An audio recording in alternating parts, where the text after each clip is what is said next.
Hello and welcome back to part 5 of Essentials, Practical Tools for Effective Evangelism. We're having conversations about evangelism best practices, especially here in Canada.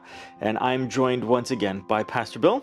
Hey, Rob. Pastor Bill, thank you so much for joining us. I'm glad to be here. Yeah, last time we had a great conversation about budgeting. Yes. Some things to keep in mind. You gave us some great examples, some ideas of things that we can do. But today we're going to shift from budgeting. Actually, we're talking a little bit about budgeting today because the venue is a big part of that conversation. So before we get in, I would like to invite you to grab a pencil, a pen, anything that you can to take some notes. I have mine, you have yours. I got my notes here. And we're ready to go. So let's dive right in. So that, age-old question, do we do it in the church? Do we pick a neutral site? Here's the quick answer. It's not one size fits all, right? There's no easy answer to this. And so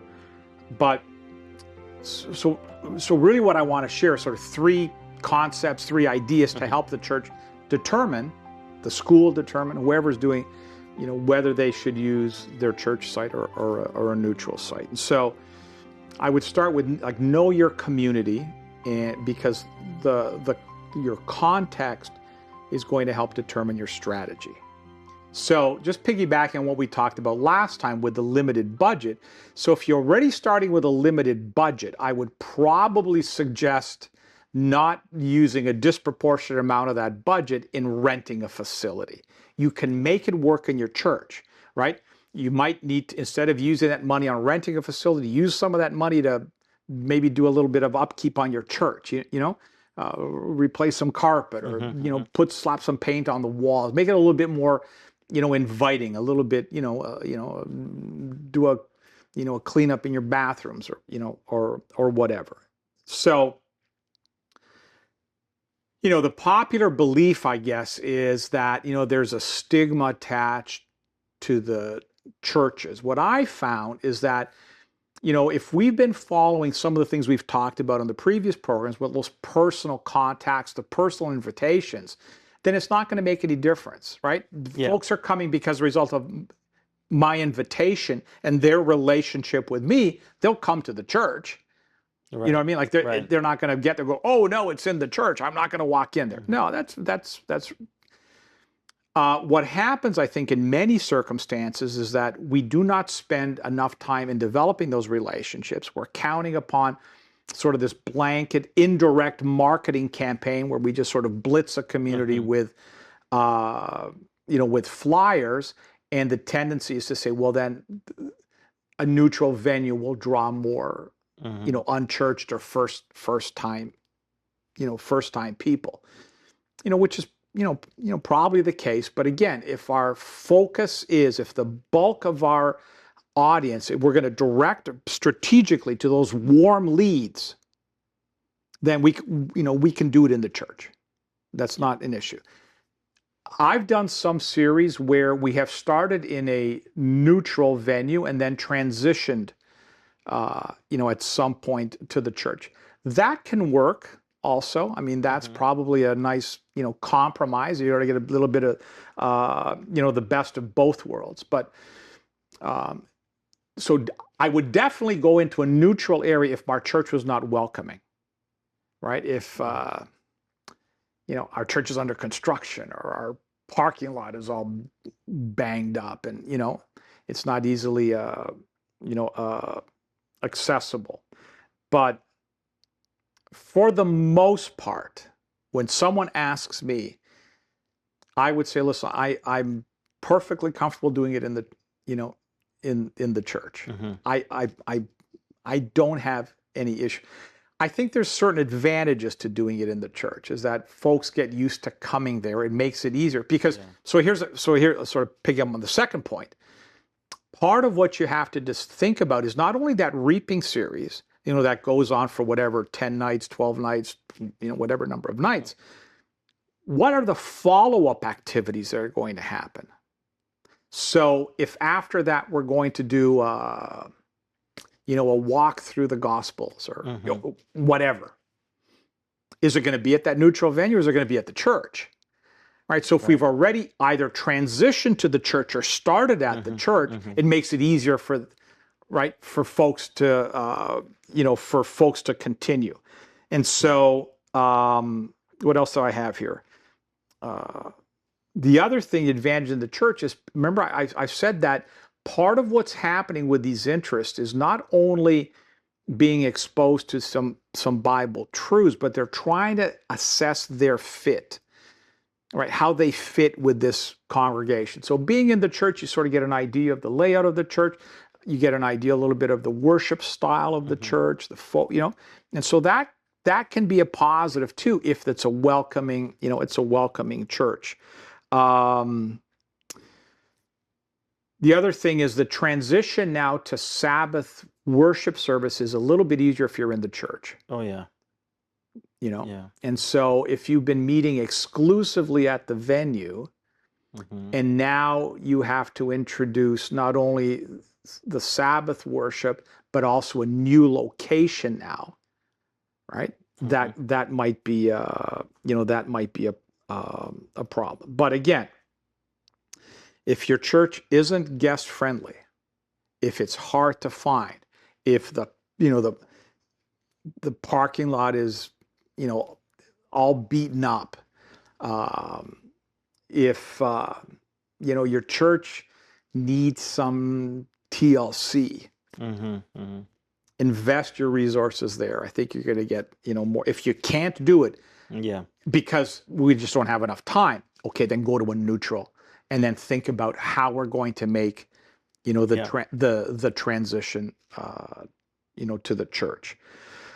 And then again, your budget. So you've got to be a good steward of the resources that you have. I'll tell you, I mean, this is not to criticize anybody or anything, but I've been part of, or I've heard of evangelistic series where a huge amount of money is spent on the rental of a venue, and I have a real problem with that. So be good stewards of the money. Hosting it at the church can save you money. Yeah. You might be better again. Well, why not then make it so we've got a church. I mean, the church is nice. It's accepted. We got a parking lot. It's clean. Do some upkeep. Make sure your grass is cut. It looks nice. Your sign outside, if there's a sign, it's not missing any letters. Treat it like your house. Absolutely right. Treat it like your house. And then maybe some of the money you would have allocated to rental, invest that in something in your church, like streaming. Like personally, I think you would get more, bang for your buck, if I can use that term. Instead of taking those limited resources and renting a venue and using those same limited resources and invested in some streaming equipment for your church. And stream the meetings and then begin to stream going forward, right? So invest that in something that can be used, I want to pick your brain there for a second. We're talking about venues right now, and you just said something that just piqued my curiosity. Is there ever a time when you would recommend that a church not use a venue at all? Like just, because a lot of churches, a lot of entities are doing evangelism online, for example. Yes.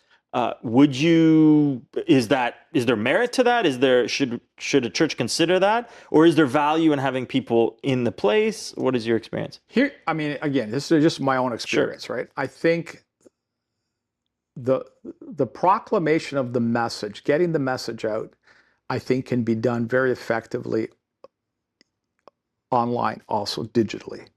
The challenge is in calling people to a decision.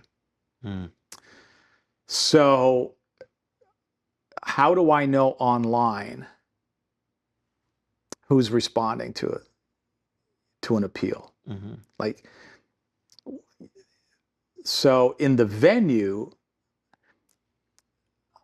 I think personally, it's my own personal opinion, decisions are made face to face. The call to the decision has to be done face to face. That doesn't mean, however, that you can use, so I've got folks here in the venue that I'm calling to a decision, but I'm streaming it, and that seed is being sowed up. That seed may be harvested some other time and in some other, actually even in some other geographical location, right? We had a case in, we do some mission work in Paraguay in a Mennonite community. A Mennonite family that was watching a German ad over COVID. You know, the churches were closed down. Yeah. And they started watching because they speak German, a German Seventh-day Adventist pastor in Germany, and they're in Paraguay, but they speak German because they're Mennonites, and they're watching this, and they're watching this Seventh-day Adventist German pastor to the point that they DM'd him and said, "We want to become members of the Seventh-day Adventist Church." They watched it all online.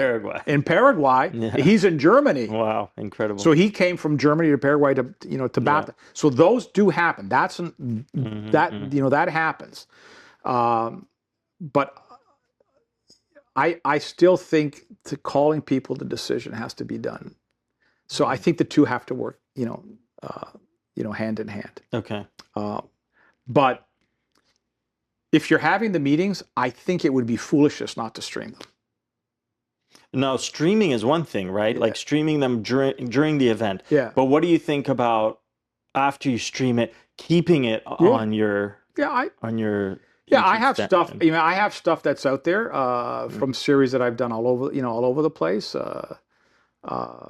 You sometimes look and say, "Wow, I really had that hairstyle," or "I really," because it was such a long time ago. But you just never know. You just never know who's going to come across that.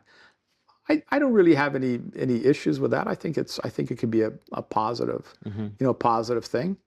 But I have done so. Like during COVID, I did evangelism that was strictly done online because we couldn't meet. And what we had there is we had a facilitator moderating, and so we had ongoing chat throughout the whole. You know what I mean? So you're engaging with your audience the whole time. So you're getting a little bit of insights as to who is responding to the message, right?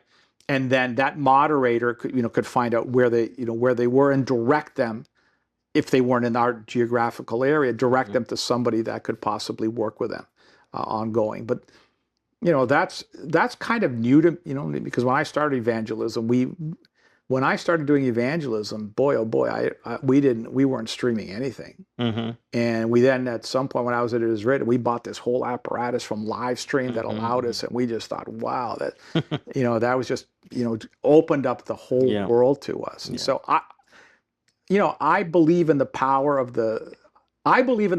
getting the message out as much as you can, in whatever means you can. Okay. I still think, though, that having folks in the venue to call them to a decision, I think is still a key piece. Okay, so let's say a church has an event at the local church. Yes.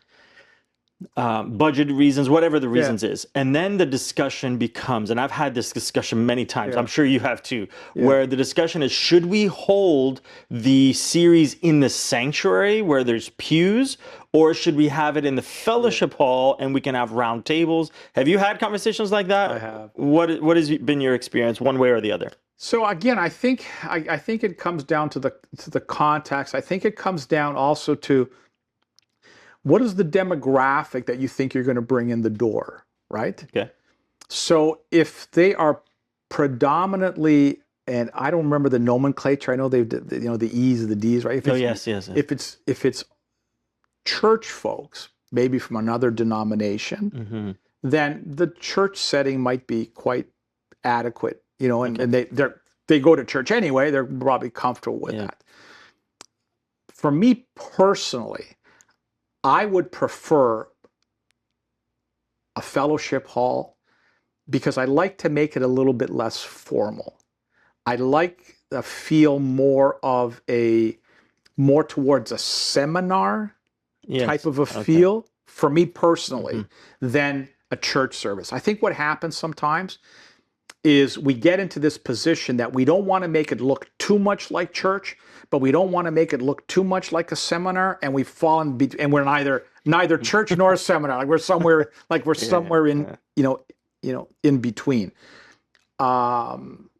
If sometimes a church doesn't have a facility. We do it in the sanctuary. So some of the things that I like to do, if possible, I remove the pulpit. Not because I don't want the pulpit there. I don't want any barrier with the audience. I like to walk back and forth. I like to walk into the, walk into the crowd. I like to engage the folks, right? Some feedback, from them, which is not something typically we would do in a Sabbath morning service, right? But that's sort of the feel for me. I like it a little bit less formal. I would probably go dress more like this than I would if I'm speaking on a Sabbath. I think that kind of relaxed atmosphere, for me, becomes more effective in how I present and how I'm able to engage with the folk. And I think it reflects more the person walking in the door. I'm dressed, like they are. We're not using. We could talk about a whole day just about jargon, about not using Adventist jargon. Next time we're talking about the experience, so we so not using Adventist jargon, which may mean something to us, doesn't mean anything to the visitor.